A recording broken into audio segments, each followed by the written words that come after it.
Look at the creation of Allah subhanahu wa ta'ala, and you will find Allah subhanahu wa ta'ala's power there. At the bottom of the sea, all the different types of fishes that are there, all the different types of creation Allah subhanahu wa ta'ala has created at the bottom, that me and you do not even know of. Who is the one who has created this? None other than Allah subhanahu wa ta'ala. We must understand that Allah subhanahu wa ta'ala is our creator. This is what we must understand, that glorified is Allah subhanahu wa ta'ala. The one who created the sky so vast. The one who created this earth so vast. The one who created these beautiful seas. And Allah subhanahu wa ta'ala, He created the sweet water. Allah subhanahu wa ta'ala, He created the bitter water. Allah subhanahu wa ta'ala created the human being, the jinn kind. Allah subhanahu wa ta'ala created the animals, the insect, the fish. Everything me and you can see, whether it be the greenery, the trees, the mountains, the vast, huge, high mountains, these powerful pillars that are in this earth, holding this pillar down. Holding this earth down. A little movement of the mountain, someone moves a little mountain, what happens? Earthquake. You remove a mountain, what happens? Earthquake. Jabal al-Kaaba was removed, a portion of it was broke down. Jabal al-Kaaba or Jabal al-Umar. In Makkah Mukarramah, what happened? They broke a portion of it down, what happened? 2 years ago. Earthquake took place in the Kaaba, near the Kaaba. In Haram, after many years, the earthquake took place. What happened? They moved a portion of for construction purposes, they moved a portion of the mountain. Allah subhanahu wa ta'ala is the one who's holding this earth down. And Allah subhanahu wa ta'ala is the one who's controlling this world. And we look in this world, our mind, reality is, we'll be shocked. We can't comprehend the power of Allah subhanahu wa ta'ala. But the creation of Allah doesn't end there. That's the beauty. The creation of Allah is way past this. This sun that is so huge, so great, so big, it comes a little closer to the earth, and me and you are taking our clothes off. We can't walk on the streets anymore. We have to stay in our houses. There's alerts that don't let your children outside anymore. The heat is too strong. The child may mentally be affected. And then, when we look at the night, in the night, the clear sky, we look at this beautiful moon. Allah subhanahu wa ta'ala is the creator. And then we look at the planets one by one, how vast they are, how far away they are from each other, and the system they rotate in. And this entire solar system, how everything rotates around the sun. We see the glorification of Allah subhanahu wa ta'ala. And then when we think of all this, we think to ourselves that this is the end of the creation of Allah subhanahu wa ta'ala. But the reality is that all this solar system is just in the corner of one Milky Way. How great that Milky Way must be, the mind can't even imagine.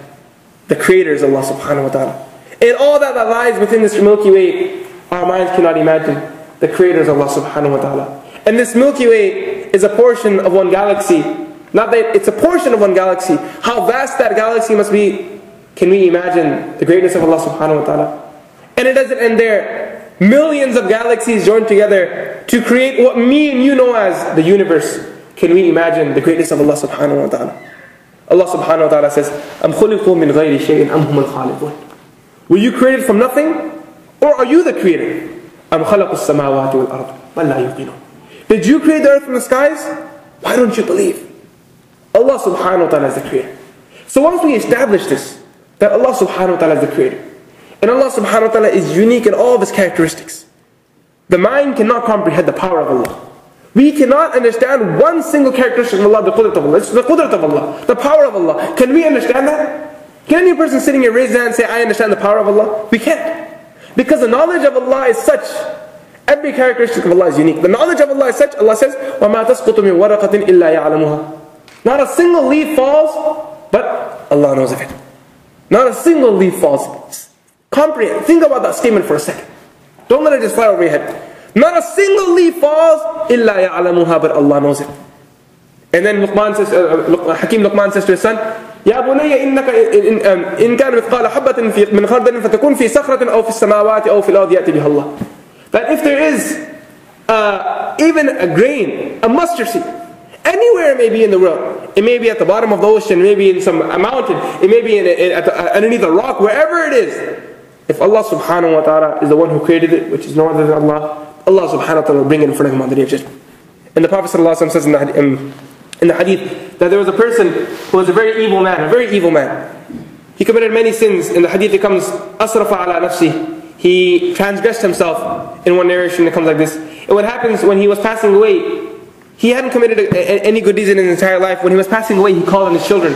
And he said to his children that I instruct you that when I pass away, take half of my body, cut it into pieces, and spread it throughout the world.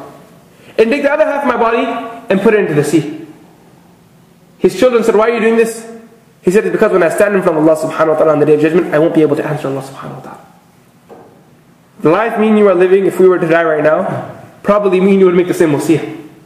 Probably we'd give the same instruction to our children and our families that cut me into pieces and throw me away, I can't stand in front of Allah subhanahu wa ta'ala. This is our reality. So this person made this wasiyah to his children, that cut my body into two pieces, put half of it into the earth, other half into the sea.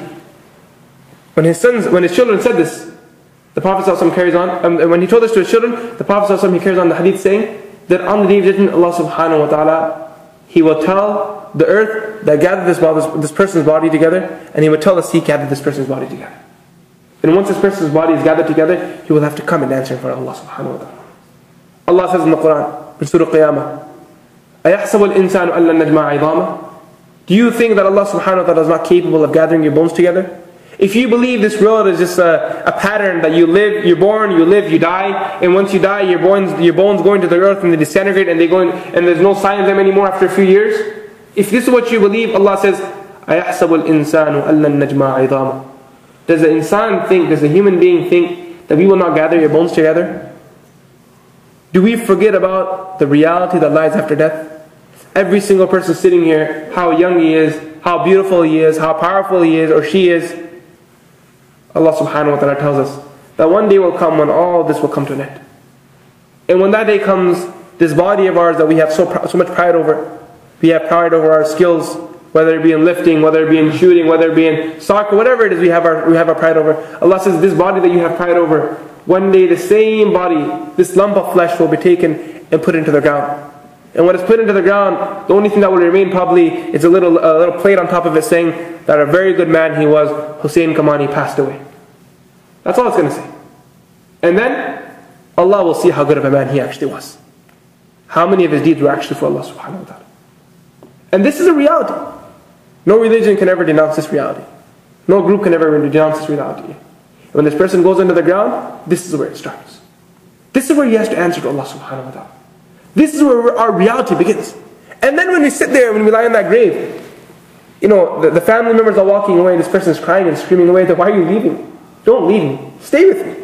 Didn't you promise to stay with me? But his family members are now leaving him behind. He has to answer from Allah subhanahu wa ta'ala. And then we sit there and cry, we lie there and cry thinking that I wasted my life. Why didn't I make the correct move in my life? Why should we cry then and not cry now and make a change in our life? Allah subhanahu wa ta'ala tells us that if you think that once your body is buried into this ground, once your body goes cold, and your family is washing your body away, your father is there washing your body, your sons are washing your body, you're probably crying, shedding a few tears, washing your body away, putting soap on your body, they're crying away. Once they finish washing your body, they wrap you up inside 2 pieces of cloth. No longer these expensive shoes, no longer these expensive coats and these expensive thobes and all this, it's all finished. Now they wrap them inside 2 simple white pieces of cloth, put him inside a coffin, the coffin goes in the ground, and there goes Hussain Kamani, no longer known anymore. He was someone. He was something. He lived once, now rest in peace. Hopefully, inshaAllah. Inshallah. Now he goes into the grave. What happens now? Do you think it ends there? Is there the point where, you know, the father's reading the book to the child and he says, end of story, and close the book? Is that where the life ends, end of story? Is that where the whole book closes and it all ends there? Or is that where it starts? Was all this life of ours, 6 years of ours, just the introduction to the book? The book is just going to start right now. The whole life is going to start there. That's where Allah subhanahu wa ta'ala is saying, خَالِدِينَ فِيهَا. Forever and ever they will live. There is no dying after that. What will happen? There is no dying. There is no dying after that at all. Allah subhanahu wa ta'ala will then announce that death is no longer living anymore. Even death has been slaughtered and killed. Now it's you and your deeds. So Allah subhanahu wa ta'ala then tells us that أَيَحْسَبُ الْإِنسَانُ أَلَّا نَجْمَعَ عِظَامًا. The way you live your life, Allah is telling us that it seems that in your eyes, in your mind, you believe that you won't have to stand in front of Allah. The way you live in your life, the way you've set your priorities in your life, that your family is your priorities, your studies are your priorities, your beauty is your priority, all these priorities that you have in your life, that your money, your wealth, all these priorities you have in your life, it seems that you're forgetting something. It seems you're making a very big mistake. And the mistake you're making is, you're forgetting about standing in front of Allah subhanahu wa ta'ala.